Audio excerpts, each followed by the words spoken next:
I don't know about you, but I prefer playoff games that go down to the wire where both teams play with maximum skill and teamwork, especially when it's the end of the season and they should be playing their best ball. But that's not what happened in the last 7 minutes of Game 4 of this year's finals, and from a coaching perspective, I'm a little upset. Which leads me to ask, Does that make me crazy? Does that make me crazy? Does that make me crazy? Possibly. the player who was acting a little crazy was Chris Paul, who performed so out of character on Wednesday that it was like the Monstars had stolen his powers and reduced him to an inexperienced rookie afraid to make a mistake. One important strategy the Bucks have employed throughout this series is pressuring him as early as possible on almost every possession. And it's quite possible it's wearing him down, to the point where he's struggling to make even the simplest of reads, hit the open jumper, and get his teammates involved like he's done his whole career.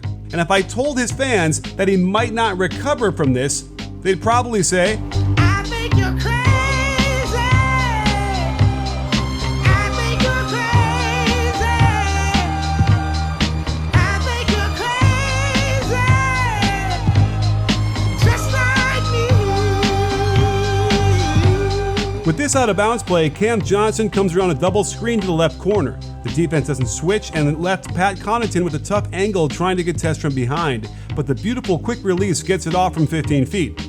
Notice how he dips the ball on the catch while his feet are still moving into position to jump. This enables the perfect energy transfer without it adding a millisecond to his release time. With a 5-point lead deep in the fourth, the Suns were poised to take a nearly insurmountable 3-1 lead in the series, especially when this Drew Holiday post-up led to a strip by Chris Paul, and the Bucks should have felt fortunate that it turned into a jump ball. After it gets tipped by Giannis and goes out of bounds, the refs award the ball back to Milwaukee. However, watch this angle and tell me I'm crazy for saying it hit off of Portis' hand last. This directly leads to the next possession where Giannis gets into the middle with almost no time left on the shot clock, which is why Crowder ran to help one pass away, but credit to Middleton for keeping his sanity with the shot fake and sidestep to get Booker to fly by, and now Crowder contests, leaving Connaughton to sneak inside of Ayton for the crucial putback. Even the way Chris Paul passed this ball to the high post was weird, right? But they get into their pistol action for Booker that had worked wonders all night long. This time they switch it to stop Booker from penetrating, and they should have been a simple scram switch with Portis taking Ayton and Holiday closing out to Crowder. But the Bucks have struggled with this throughout the series, and it leaves Ayton a free run to the hoop. However, this pass wasn't good, forcing Ayton to have to wait for it while the defense was busy rotating to him, then leap high in the air to catch it before trying to pogo stick jump, making what would have been a simple jump hook into something much more difficult to make. With Ayton able to play his regular minutes by avoiding foul trouble, he was able to contain Giannis throughout the game, like on this ISO post-up, where Giannis can't elbow him out of the way, then tries to jump into him to draw a foul, misses, and ends up with a terrible shot.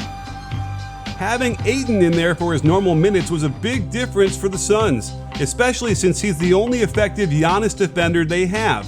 And it's the same kind of security I feel when using my brand new Extra wallet.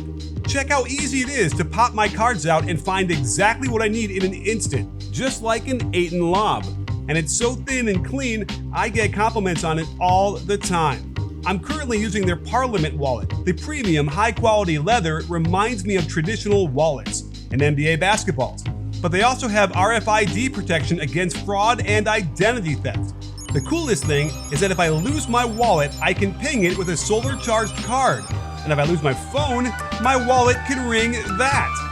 We've finally gotten to the point in human history where your wallet can have the fine looks and technological advancements all merged in one. And if you click on my link in the description below, you'll get 10% off whatever price you see online.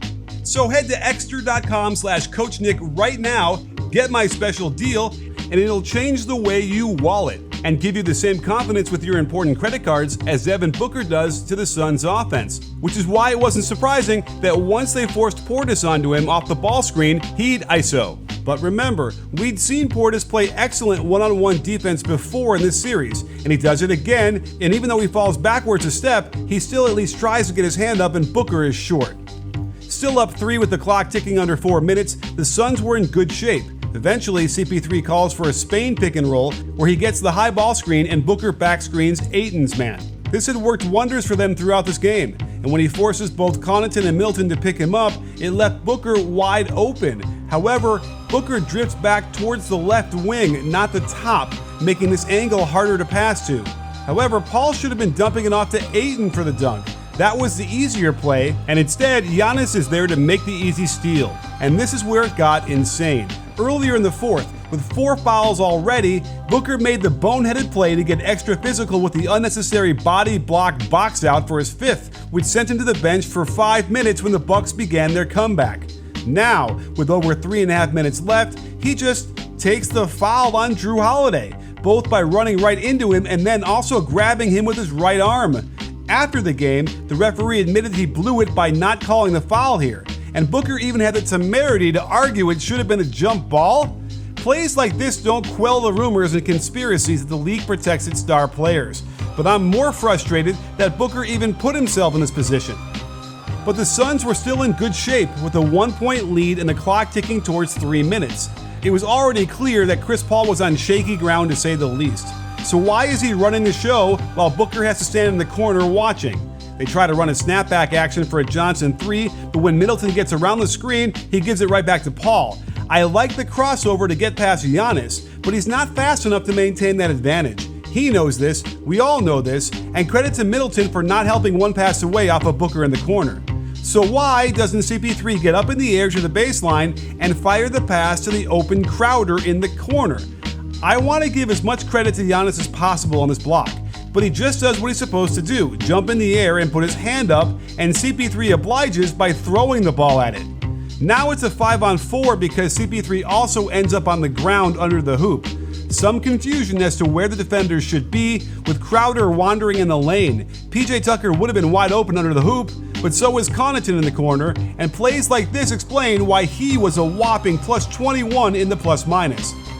With 3 timeouts left, it might have been worth burning one here to stop the momentum and get everyone's head back in the game. However, they do the right thing, which is get it out of CP3's hands and into Booker's, who rejects the screen and gets right to the block for the beautiful pull-up runner off the glass.